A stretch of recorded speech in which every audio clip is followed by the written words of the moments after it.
قصه پیشکل کرده میشه درباره سه رفیقی که آرزو کردن که ماهی قپی برون. سحر مسئله میکنن تو مایده چایده بگی، پرادکت بگی، تو صادق خرط بگی. навор сохта шудагии бо дастгирии сайти 1xbet дар инҷа коэффициентҳои зиёд ва бонусҳои гуногуна меёбем ки силкаш дар комментария. ҳамчунин агар бо промокоди ёвонӣ шумо регистратсия кунед барои пардохти аввалин тон 6500 рубл бонус медиҳанд. пайғоми мулки ғариб аз номи ҳоҷи шер муҳаммад. қисса пешкал карда мешавад дар бораи се рафиқе ки орзу карданд ки моҳи қапӣ бираванд.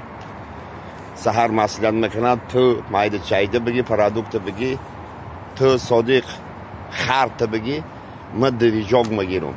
дига даври хеле гузаштага мерем, дивижок ти мекапем.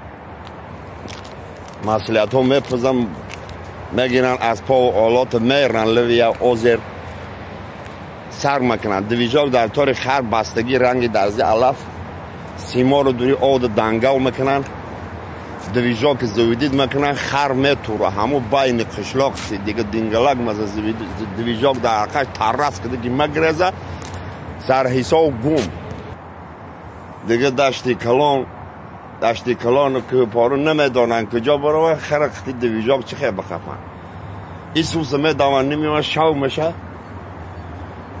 صادق چه مگه دلای مسئلت میکنیم سحر بالنی چی میریم مچید میریم باشه بابای مولا همون بر وقت میخواد همون میدونه چی گپای یکی دیده یک اونجا دیویژا که ببره که پدر میکشم اون سحر وقتی میرم دای دری مچید که بابای مولا تارات که همونجا گیر گشته گفته بابای مولا بخشش همینجا یگان خر ندیدی تو با تو برلختر میای مچید بابای مولانا تیار اولی که داشته بچه همینجا خر ندیدم نه که اونو شگم همیشه اویم متاتسیکلی به فرد دوری همه قشلاق ده زیبت کدد مولانا.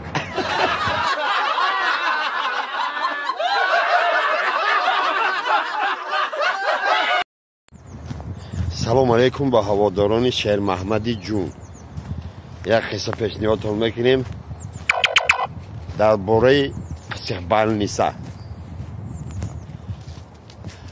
حیاتی کمیسه میبیم که گیر میگرده پلات با پلات دیوانه رو خبر گرفته رفته سه نگاه میکنه ای همون طوری کریشی بان نیسه یا دیوانه همه که میزیده سه طرف پایون ای حیاتی کمیسه هم که میسته میگه بمیز نخی او دیوانه ای بالا چی میگه شما مرا دیوانه خیالی کردین من بمیزم که تا میزی که میخپی میکشی من در تا میزم